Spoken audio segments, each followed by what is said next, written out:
कोई एक लड़की के ऊपर में 15-16 लोग किस तरह से अटैक करते हैं और वो किस तरह परेशान हो रही है। हद तो तब हो गया जब उसको भूख लगी हुई थी और वो किचन में गई खाने के लिए, तो कोई उसके हाथ से बर्नल छीन रहे हैं गैस का, कोई उसके हाथ से स्टैंड छीन रहे हैं, कोई उसका कुकर छीन रहा है।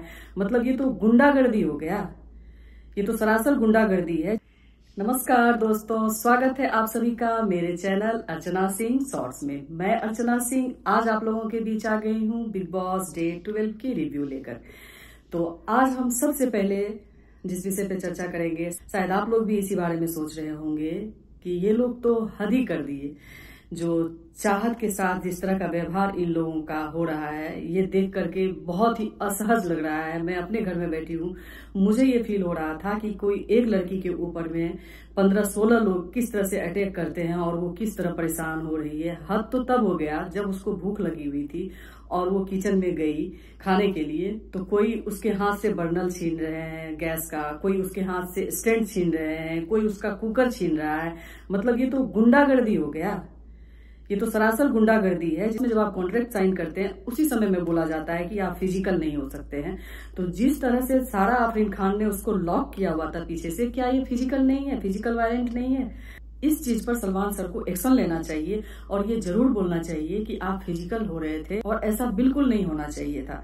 सारा आफरीन खान उसको पीछे से ऐसे लॉक की हुई थी दोनों हाथों को और वो छटपटा रही थी। उसके बाद चूम को तो पता नहीं क्या हो गया। ये बर्थडे गर्ल थी, बर्थडे गर्ल ऐसी होती है।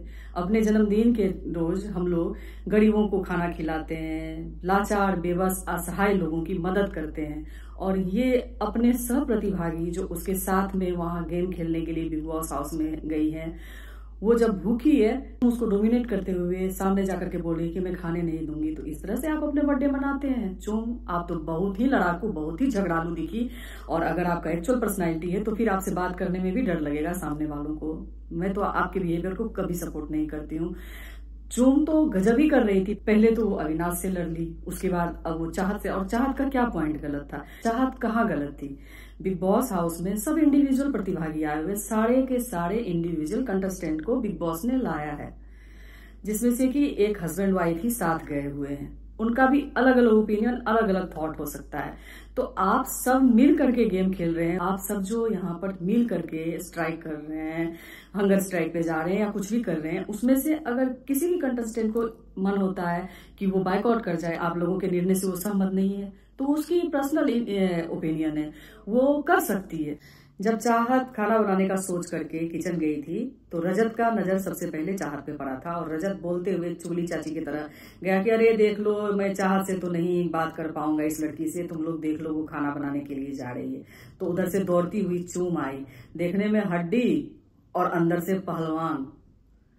इस तरह से वो स्टैंड को पकड़ी हुई थी, चाहत के हाथ को ऐसे करके घुमा करके वो इस तरह से जानबूझ करके उसको मतलब चोटिल कर रही थी कि उसको दर्द हो, वो छोड़ दे। और वो चिल्ला रही थी और वो चिल्लाती थी तो हम लोगों का इधर दिल दहल रहा था।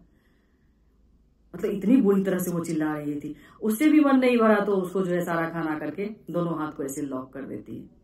और जब इन लोगों को लगा कि चाहत अपने जगह पर सही है, जब इन लोगों को लगा कि भाई हम तो नेगेटिव जा रहे हैं, तो अच्छे लो कोई बर्नल दे रहे हैं, कोई स्टैंड दे रहे हैं। चूम का ये कहना था कि नहीं, तुम का खाना नहीं बना के खाओगी, क्यों? हम सब जब खाएंगे तब खाओगी। क्यों? आपके पेट से उसका पेट मिला हुआ है क्या? आपको भूख लगेगा तब उसको भूख लगेगी क्या?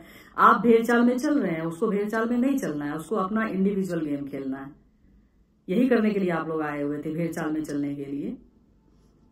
तो जब देख लिए, जब वो लड़की अकेले इन लोगों को परास्त कर दी, अपने पॉइंट पे बिल्कुल सही थी, क्योंकि उसका कहना था कि आप लोग हमको कैसे रोक सकते हैं, बिग बॉस ने तो नहीं रोका मुझे। जिससे मुझे राशन लेना था वो राशन दिया, मैं बना के खा सकती हूँ, गैस जलाना मना है, ऐसा बिग बॉस ने तो नहीं बोला। किसी भी तरह मुझे रहना है तो मुझे सर्वाइवल के लिए भोजन तो करना पड़ेगा, खाना तो खाना पड़ेगा। तो इन लोगों को लगा कि उसका पॉइंट तो बिल्कुल सही है। तब सब जो है, कोई उसका हाथ छोड़ रहा है, कोई उसको बर्नर ला के दे रहा है। फिर भी बाद में जाकर के चूम जो है उसको खाना नहीं ही बनाने दी। इतनी मतलब मैं क्या बोलूं, ये चूम तो एकदम चांडाल चोकड़ी का रूप लग रही थी उस समय में। इतनी बदमाश लड़की है ये, शकल से नहीं दिखती है, शांत सुशील लगती है, लेकिन अंदर से इतनी शैतान है। Oh my God. ठीक है, आप सब मिल करके राशन के लिए अनशन पर जाइए, बट किस बेसिस पे आप अनशन पे जा रहे हैं? आपको इस चीज को हाईलाइटेड किए थे सलमान सर कि आप लोगों को तो रेगुलर राशन मिल ही रहा था, सर्वाइवल करने के लिए तो राशन मिल ही रहा था, तो आप लोगों को चाहिए वीआईपी राशन आपके पास आए, जिसमें से कि मीट मछली मुर्गा भी आप लोगों को मिलना चाहिए, पनीर भी मिलना चाहिए। तो उसके लिए आपको कुछ करना होगा ना, कमाना होगा ना, बैठे बैठे तो मिलेगा नहीं। आप लोगों को क्या चाहत गलत लगी? अगर चाहत सारे घर वालों को कन्विंस करना चाह रही थी, कभी अविनाश के पास वो जा रही थी, कभी घर वालों के पास आ रही थी। घर वालों के पास आती है तो रजत बोलता है कि ये लड़की जो है इन्फ्लुएंस करती है, यहाँ की बात वहां करती है, और बोला कुछ जाता है बोलती कुछ है। एक अलग आरोप आप उस पर लगा देते हैं। वो तो चाह रही थी कि किसी भी तरह हंगर स्ट्राइक टूट जाए, सबको खाना मिले। आप लोगों के अंदर भूखे रहने की कैपेसिटी होगी। कुछ लोग बोलेंगे कि चाहत नाटक कर रही थी, लेकिन मैं इस चीज से डिसएग्री करती हूँ। चाहत नाटक नहीं कर रही थी, इसलिए क्योंकि चाहत हर संभव कोशिश कर रही थी कि ये लोग जो है हंगर स्ट्राइक तोड़ दे, और जो भी अविनाश बोलते हैं उसकी बातों को सुन ले, एक बार उससे जाके बात कर ले और सबको खाना मिल जाए। इस बीच में फिर क्या फसाद होता है कि शिल्पा जी जो है अलग ड्रामा शुरू कर देती है। शिल्पा जी का रोना धोना शुरू हो जाता है तो सब बोलने लगते हैं कि हम लोग खाएंगे नहीं। का कहना था कि हम लोग नॉनवेज खाते हैं तो हम लोगों को नॉनवेज मिलना चाहिए। तो अविनाश का ये कहना था कि एक बार जिसको जो चाहिए एक बार आकर के आप कहिए हम लोगों के पास। शिल्पा जी प्यार से जाके उसको बोलेगी भी नहीं, उसको ऑर्डर देना चाहेगी, तो ऑर्डर तो कोई लेने यहाँ बैठा हुआ नहीं है। शिल्पा जी के चक्कर में घर के सारे लोग जो हैं फिर से उस स्ट्राइक को कंटिन्यू रखते हैं। तो इस चीज में चाहत टूट जाती है। तो इस डिसीजन से चाहत पूरी तरह टूट जाती है। वो हो सकता है कि भूख कंट्रोल नहीं कर पाती होगी, तब वो बोलती है कि मुझे मेरा राशन चाहिए, मैं बना के खाऊंगी। जब राशन पे जिसका कंट्रोल है उसको राशन दे ही रहा है और वो बनाने के लिए जा ही रही है, तो किसी तीसरे को बोलने की जरूरत क्या थी? सब मिल करके आकर के गिद्ध की तरह उसको नोच रहे थे। लग रहा था कि क्या कर डालेंगे उसके साथ में। और ऐसा व्यवहार जो घर में बैठी मैं देख रही थी तो मैं भी कांप रही थी, मेरा भी दिल दहल रहा था कि भाई ये क्या हो रहा है बिग बॉस में। ऐसा तो हम लोग पहले कभी नहीं देखे, बड़ा से बड़ा एग्रेशन देखे, लेकिन इस तरह से किसी भूखे को परेशान करना ये तो बहुत ही निंदनीय है, बहुत गलत है। इस चीज पे बिग बॉस को एटलीस्ट सलमान सर को एक्शन लेना चाहिए। और वो लड़की क्या अछूत है, उसके साथ पूरे घर वाले अछूत जैसा व्यवहार करते हैं, सीधे मुंह कोई उससे बात नहीं करते हैं। क्यों? वो आप लोगों की तरह सिविलाइज नहीं है, आप लोगों की तरह पढ़ी लिखी नहीं है, आप लोगों की तरह पैसे वाली नहीं है क्या? अगर आप किसी फील्ड में एक साथ काम कर रहे हैं तो चाहे अमीर हो गरीब हो बहुत हाई प्रोफाइल हो, सब एक बराबर हो, कोई ना कम हो ना ज्यादा हो। तो आप लोगों का जो ये व्यवहार उसके साथ में है ये बहुत गलत है और ये चीज टॉलरेटेबल नहीं है, ये बर्दाश्त के बाहर है, ये टॉलरेट नहीं किया जा सकता है। आप लोग अगर अंदर बैठ करके इस तरह का करोगे तो बाहर पब्लिक उसके साथ न्याय करेगी और आप लोग सब धीरे धीरे करके बाहर होते जाओगे और वो आगे बढ़ती जाएगी। अभी भी आप लोग समझ जाइए, किसी एक को टारगेट करना बंद कीजिए। और भाई साहब ये हेमा जी का क्या नाटक है? हेमा जी तो एक नंबर झूठी निकली। अगर आप लोगों ने गौर किया होगा तो हेमा शर्मा नाचती हुई उछलती हुई बड़ी जाकर के अविनाश से कुछ उसको मांगना था, दूध मांगना था, तो उसके तारीफ के पुल बांधती हुई नाचती हुई उसके पास खुद गई। अविनाश बोला कि वाह हेमा जी, आपने ये टास्क जीता है, आपने कमाया है। उसको अप्रिसिएट करके दूध दे दिया। बाद में हेमा जी पलटी मार गई। हेमा जी को लगा कि भाई इतने दिनों से मैं चुपचाप हूं, मेरे पे कोई फुटेज कट नहीं रहा है, तो चलो अभी यही एक मौका है, मैं भी फुटेज खा लेती हूँ। लगी चिल्लाने, कपड़ा उपड़ा फेंक फाक करके साड़ी लगी चिल्लाने, साड़ी का पल्लू फेंक के झटक के, ये क्या है? ये जो तमाशा आप कर रही हैं, ये जो कचरा पट्टी में होता है, ये सब नहीं चलेगा। ये देखने के लिए हम लोग नहीं बैठे हुए हैं। आपका ये अभद्र व्यवहार, जो ये साड़ी का, आपको अगर लोग ना रोकता तो आप साड़ी खोल के फेंक देती उन लोगों के बीच में, जैसा आपका व्यवहार लग रहा था हेमा जी। और सरासर झूठ बोल दी आप। उस समय सबके बीच में आप अविनाश को कह रही थी कि ये मुझे बोलता है कि नाचो नाचो, मेरे पास गिर गिरा तब मैं आप लोगों को राशन दूंगा। ऐसा तो कभी बोला ही नहीं था अविनाश। नाच तो आप अपनी मर्जी से रही थी। अविनाश हेमा जी को इस चीज को कन्फ्रेस करने के लिए बुलाता है कि हेमा जी क्या मैं आपको नाचने के लिए बोला था? तुरंत मुकर जाती है अपनी वर्ड से और बोलती है नहीं नहीं, ऐसा तो मैं नहीं बोली थी, मैं अपने मन से नाची थी। वहीं चाहत खड़ी थी। चाहत बोलती है आपने ऐसा बोला था। उसको बोलती है तुम मक्कार हो, तुम इधर की बात उधर करती हो, तुम झूठी हो, मैं ऐसा कभी नहीं बोली हूँ। फिर एलिस और ईसा भी थी वहीं पर। एलिस और ईसा बोलती है कि हाँ आपने बोला था। उनको बोलती है बड़ी आई पापा की पड़ियां वकील साहब। इन लोगों के बोलने से जो है मतलब सच सच हो जाता है और झूठ झूठ हो जाता है। पापा की पड़ियों वाली बात, लेकिन ये मजेदार था, मजा आ गया सुन करके पापा की पड़ियां। लेकिन हेमा जी आप गलत थी। अगर आपको बोलना ही है ना तो किसी खास मुद्दे पर बोलिए। बेफिजूल की बातों में अगर आप मुकरेंगी, झूठ बोलेंगी तो ये तो पब्लिक है भाई, सब देखता है। तो आपकी झूठ पकड़ी गई। अब इधर शिल्पा जी का देखिए ड्रामा क्या है। शिल्पा जी सुबह गई थी अविनाश से दूध मांगने के लिए, तो अविनाश बोल दिया कि अभी आप ब्लैक टी ही पी लीजिए। फिर वो जब सबको राशन दिया जा रहा था तो नॉनवेज नहीं दिया जा रहा था, तो शिल्पा जी गई बोलने कि यार अविनाश नॉनवेज तो है, हम लोग को नॉनवेज दो, हम लोग नॉनवेज खाएंगे।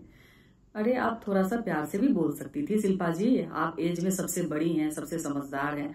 जब वो नाराज है तो किसी नाराज बंदे को अगर आप अथॉरिटेटिव वे में बोलते हो, ऑर्डर देते हो ना, तो उसको नहीं हजम होगा ये चीज, वो और गुस्सा करेगा। आपके घर में बच्चे तो होंगे, अगर आपके बच्चे नाराज होते हैं तो क्या आप उसको ऑर्डर देके मना लेती हैं कि प्यार से मनाती है, पुचकार के मनाती हैं? तो जब आप बोलती है कि यहाँ हम लोग सब फैमिली मेंबर हैं, तो थोड़ा सा फैमिली मेंबर बन के दिखाइए ना। अविनाश आपको बहुत अच्छा डिकोड किया है। आपके नेचर के बारे में जो अविनाश बोला है ना, वो बिल्कुल सही बोला है, जो कि किसी को बोलने की हिम्मत नहीं है।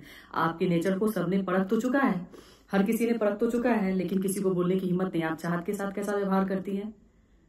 आपको क्या लगता है कि आप बहुत होशियार है, वो बहुत बेवकूफ है, उसको कुछ समझ में नहीं आता है? वो हर कोई आपका इज्जत कर रहा है, बस इतना ही जान लीजिए शिल्पा जी। लेकिन आप अपनी इज्जत की धज्जी खुद उड़ा रही हैं।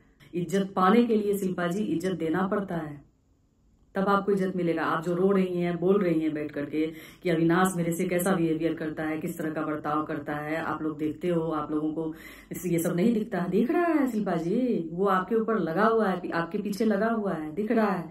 आप भी कम नहीं है, आप भी जो है ना बहुत शातिर हैं, बहुत माइंड गेम खेल रही हैं, और हम लोगों को भी दिख रहा है, आपका भी चाल दिख रहा है शिल्पा जी। आपके ड्रामा के कारण जो पूरे घर वाले फिर सफर किए, उतने देर तक भूखे रहे। सब बोल रहे हैं कि अरफीन खान बोल रहा है नहीं, जब तक शिल्पा जी नहीं खाएगी हम लोग कोई नहीं खाएंगे। क्यों भाई? शिल्पा जी के पेट से आपका पेट जुड़ा हुआ है, शिल्पा जी खाएंगी तो आपका पेट भर जाएगा। अरफीन खान जी, आप तो अभी सबके बॉस बने हुए हैं, आपको फुल पावर भी मिला हुआ है, आपके सामने इस तरह का व्यवहार हो रहा है बिग बॉस हाउस में, आपका किसी पे कंट्रोल नहीं है। जब चाहत आपके पास बोलने के लिए आई, उस टाइम भी आपको आपके ऊपर कंट्रोल नहीं था। तो आज वीकेंड के वॉर में जिस तरह से दिखाया जाता है कि सलमान खान अरफीन खान का बुरी तरह से वाट लगा रहे हैं, अगर ये सही है, प्रोमो में कोई हेरफेर नहीं होता है, बिल्कुल सही है, तो ये बहुत मजेदार है। मुझे तो मजा आ गया। अरफीन खान जी का एक बार क्लास लगना जरूरी था, दोनों हस्बैंड वाइफ को ये चीज सबक सिखाना जरूरी था, और सलमान साहब बहुत सही कर रहे हैं।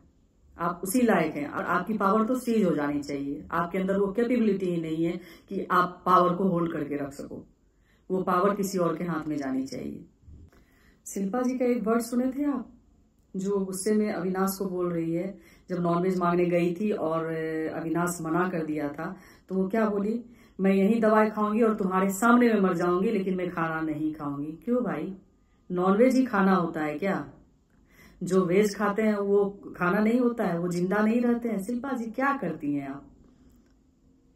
इतनी बड़ी स्टार होकर के आप ऐसी हरकतें कर रही हैं, नॉनवेज खाने के लिए जान देने के लिए तैयार हैं। शिल्पा जी कहाँ चला गया आपका? बुद्धि भ्रष्ट हो गया क्या बिग बॉस में आकर के?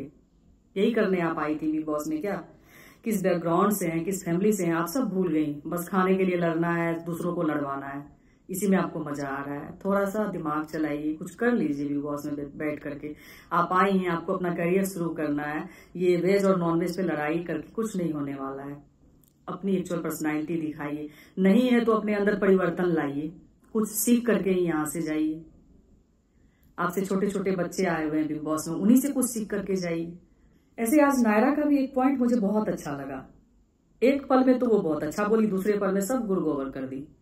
एक पॉइंट पे वो ये बोल रही थी, जो मैं अप्रिशिएट करूंगी, कि यहाँ हम लोग टीम वर्क करने नहीं आए हैं, हम इंडिविजुअल खिलाड़ी भी हैं, हम लोग अपने मन की सुन सकते हैं, अपने मन की कर सकते हैं।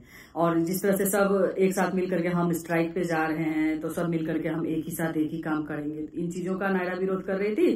जस्ट अ मिनट जो तुरंत पलटी मार गई, जो चाहत जब खाना खाने गई तो वो भी उसको रोक रही थी। तो नायरा का भी मुझे इस जगह कुछ समझ में नहीं आया। एक पल में वो सही रहती है, एक पल में गड़बड़ चली जाती है। शहजादा का भी समझ में नहीं आ रहा है, शहजादा तो पूरी तरह लोस्ट है, उसको तो दिखाना ही बेकार है, कुछ करता ही नहीं है। शहजादा आप उस समय हीरो बन जाते, अगर चाहत खाना बनाने जा रही थी और सब मिलकर के जिस तरह से उसके ऊपर चढ़ रहे थे, आप उसका बीच बचाव भी कर लेते, आप नहीं बचा पाते, आप उसके पक्ष में 2 शब्द भी बोल देते शहजादा, तो आज आप चमक के ऊपर आते। लेकिन आप वो भी नहीं किए। विवेन जैसे बड़े खिलाड़ी, करणवीर जैसा लड़का जो कि अपना स्ट्रॉन्ग ओपिनियन रखता है, ये लोग सब चुप थे, कोई कुछ नहीं बोले। तो आप लोगों से क्या उम्मीद किया जाए पिछले 12 दिन में, कि अभी तक मुझे अब समझ में नहीं आ रहा है इन लोगों में विनर क्वालिटी है भी कि नहीं है। किसको हम बिग बॉस के अवार्ड के साथ में खड़ा देखेंगे? कोई नहीं लग रहा है, उस लायक कोई नहीं है। यहाँ बात खाना की नहीं, बात ईगो पर आ गई है। सबका ईगो हर्ट हो रहा है। अविनाश का ईगो अलग ही हर्ट हो चुका है। वो अपनी बात मनवाने के लिए लोगों को अलग बुला रहे, घर वाले अलग ही ईगोइस्टिक है कि मुझे उसके सामने में जाके माफी नहीं मांगना है। अरफीन खान जब गए थे अविनाश को बोलने के लिए कि बताइए क्या कर सकते हैं, कैसे राशन मिल सकता है, तो अविनाश का सिर्फ इतना ही कहना था कि सारे घर वालों को इकट्ठा लाओ, भले ही सॉरी बोलो ना बोलो, मेरी बात जो हुई है उसको क्लियर करो। तो वो अपने जगह बिल्कुल सही था कि जिस कारण से उसको जेल में दिया गया, उतना बड़ा एलिगेशन लगा करके उसको बाहर निकाला गया था कि लड़कियां इससे अनसेफ फील करती है, जो कि बात रजत उठाया था। तो अरफीन खान रजत के पास इस बात को लेके गए, तो रजत का अलग ही ईगो है। रजत भाई साहब का तो कुछ समझ ही नहीं आता, हर बात पे तोड़ दूंगा, फोड़ दूंगा, मार दूंगा। बाहर भी यही करते थे, यहाँ भी यही करोगे, फिर करोगे क्या तुम? तब तुम जेल में ठीक थे, तुम्हारे जैसे बंदे जेल में रहने चाहिए। कभी विवेन से लड़ लेता है, कभी चाहत से लड़ लेता है, कभी अविनाश से, उसको तो मुद्दा चाहिए लड़ने का। तो रजत क्या बोल रहा है, मैं कैमरे के सामने तो बोल दूंगा, लेकिन उसके सामने में जाकर के मैं माफी नहीं मांगूंगा, इस बात को क्लियर नहीं करूंगा। और कैमरे के सामने में लोग व्यूअर्स को बोल रहे हैं कि मैं जो भी बोला हूं वो गलत है। आपके बोलने के पहले हम देख रहे हैं कि सरासर गलत है। ये आप एडमिट आज कर रहे हैं और हम लोग 3 दिन पहले से जान रहे हैं कि ये एलिगेशन गलत था उसके ऊपर। उसके बाद ये बात जो है अविनाश तक पहुंच जाता है। फिर करणवीर को सब कन्विंस करते हैं, करणवीर को मनाते हैं कि भाई तुम उसकी बहन को लेकर के बोले थे, तो एक बार जाकर के उससे बात कर लो। अविनाश का यही मुद्दा था। पिछले एपिसोड में भी दिखाया गया था कि एक बार अविनाश से बात करने की कोशिश किया था, बट अविनाश डिनाइल मोड में था, उससे बात नहीं करना चाहता। तो करणवीर का यही कहना था कि मैं फिर जाऊंगा, फिर मेरी इंसल्ट कर देगा वो, तो क्या हम अपनी बार बार इंसल्ट करवाएं जाकर के? बट करणवीर सबके कहने से जाते हैं। विवेन का भी यहाँ पे दिखाया जाता है कि विवेन जो है वो भी सॉर्ट आउट करना चाह रहे थे सारा मसला। कभी अविनाश के पास जाते थे, कभी घर वालों के पास आते थे। वो चाहते थे कि किसी भी तरह ये मामला सॉल्व हो जाए। फिर करणवीर को समझाते थे, कभी रजत से बात करते थे। तो विवेन भी अपना 100% दे रहे थे। लेकिन मैं विवेन से भी इस बात को लेकर के दुखी हूं कि विवेन आप भी उस टाइम में खड़े नहीं हुए जिस टाइम में चाहत के साथ ये लोग ज्यादती कर रहे थे। उस टाइम अगर आप बोल देते ना तो आप हीरो बन जाते विवेन सबके नजर में। तब मैं कह सकती थी कि बिग बॉस जीतने के लायक कोई एक बंदा है जो इस घर में मर्द है। जिस तरह से आप रजत से आर्गुमेंट किए थे ना, रजत जब आपको बोला था, आप सारा तमाशा देख लिए, सब खेल खत्म हो गया, उसके बाद आप बोल रहे हैं कि आगे से अगर कोई भी जेल जाता है और वो किसी एक व्यक्ति को घर में खाना नहीं देता है, सर्वाइवल रोकता है, तो मैं स्टैंड लूंगा। ये बात अगर आप चाहत के टाइम में बोल देते ना विवियन, तो बाहर क्लेपिंग होने लगती है आपके लिए। लेकिन आप उस टाइम नहीं बोले। कोई बात नहीं, आपका ये एफर्ट बाद में भी आया तो बहुत अच्छी बात है।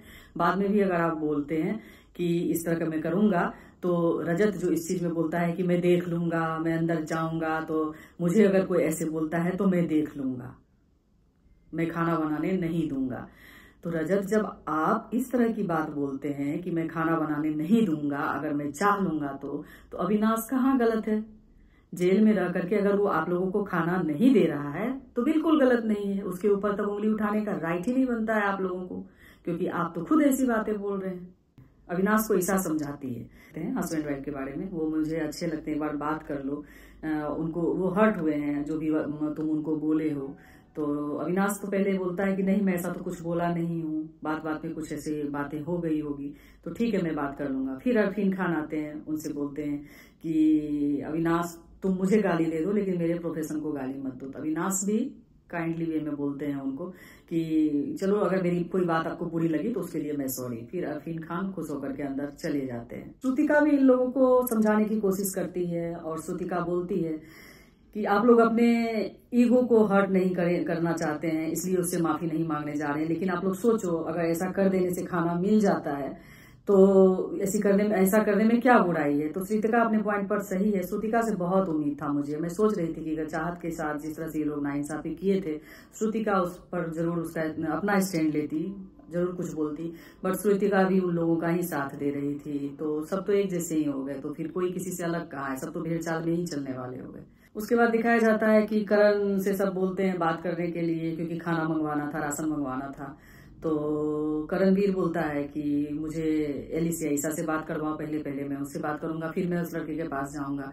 तो ईसा जाती है, तो ईसा से वो बात नहीं करता, बोलता है एलिस को भेजो। तो एलिस जाती है, तो दोनों में बातचीत होता है। एलिस समझाती है, पहले एलिस को बुरा लगता है कि भाई मैं क्यों आऊं, मुझसे क्या बात करनी है।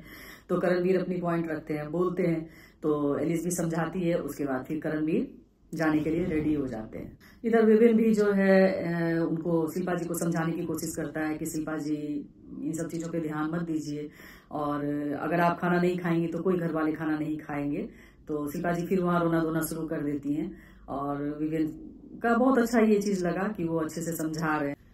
फिर दिखाया जाता है कि करण अविनाश के पास जाकर के बात करते हैं और सारे मसले को सॉर्ट आउट करते हैं, सॉरी बोलते हैं, और अविनाश सारे घर वालों को राशन देता है। फिर दिखाया जाता है कि बिग बॉस एक गेम करवाते हैं, जिसमें शिल्पा जी और रजत को संचालक बनाया जाता है, और श्रुतिका और विवियन जो है वो कपल होते हैं, और सेल्समैन होते हैं करणवीर, जो कि बेला विटा परफ्यूम का को सेल करने के लिए आते हैं। तो इनका एक ड्रामा होता है। उसके बाद एक और कपल है जिसमें फ्रेंड है ईसा और एलिस, और इसके सेल्समैन है शहजादा।